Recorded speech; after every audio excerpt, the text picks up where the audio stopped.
Mr. Speaker, two Stanford students were biking one night when they noticed a half-naked woman lying motionless behind a dumpster with a male student on top of her. When they confronted the attacker, the man took off in the darkness of the night. The Good Samaritans were able to catch the coward and knock him to the ground.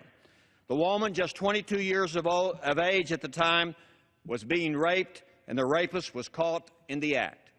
When the victim regained consciousness, she was on a gurney, covered with pine needles, and was bleeding. Her assailant was Brock Turner, a scholarship swimmer at Stanford. Brock was found guilty of the sexual assault on 3 counts.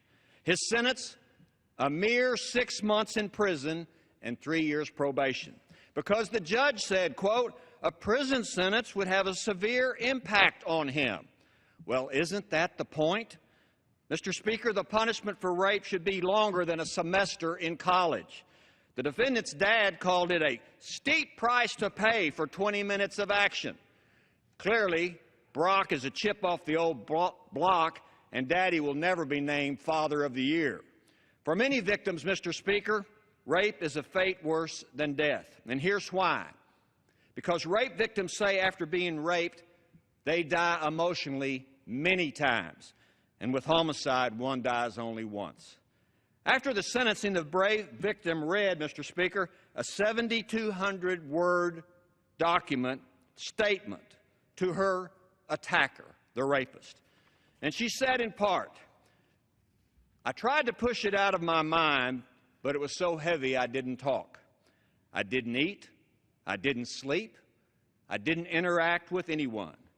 I became isolated from the ones I loved the most. After I learned about the graphic details of my own sexual assault, the news article listed his swimming time, saying, by the way, he's a really good swimmer.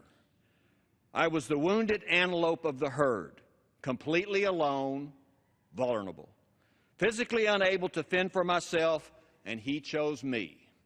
During the investigation, I was plummeted with narrow, pointed questions that dissected my personal life, my love life, my past life, my family life, inane questions, accumulating trivial details to try and find an excuse for this guy who had me half naked before even bothering to ask my name. My damage was internal, unseen, and I carry it with me. You took away my worth, my privacy, my energy, my time, my safety, my intimacy, my confidence, and my voice. While you were worrying about your shattered reputation, I can't sleep alone at night.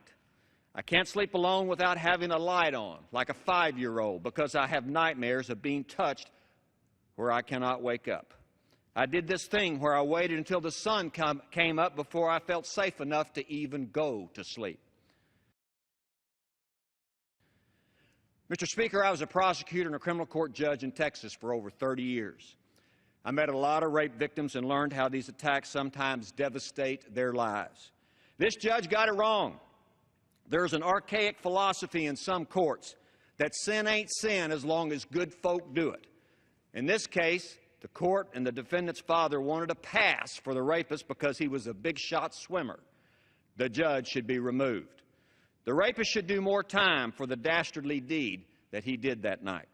This arrogant defendant has appealed the sentence. I hope the appeals court does grant the appeal and make it right and overturn the pathetic sentence and give him the punishment he deserves. As a country, Mr. Speaker, we must change our mentality and make sure that people recognize sexual assault and rape for the horrible crimes that they are. As a grandfather of 11, I want to know that my granddaughters are growing up in a society that has zero tolerance for this conduct, this criminal conduct. No means no. And a woman who is unconscious does not even have the ability to consent or fight back. Victims like this remarkable woman must know that society and the justice system are on their side. Too often the focus is on defending and protecting and excusing sex offenders like Brock Turner. The entitlement mentality, being a good college athlete, and self-righteousness do not trump justice. In 6 months, when Brock Turner is out of prison, he will return to his life. But the life of the victim may never be the same.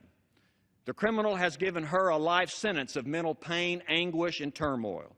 And Mr. Speaker, when rape occurs, the criminal is trying to steal the very soul of the victim. And justice demands the judge be removed.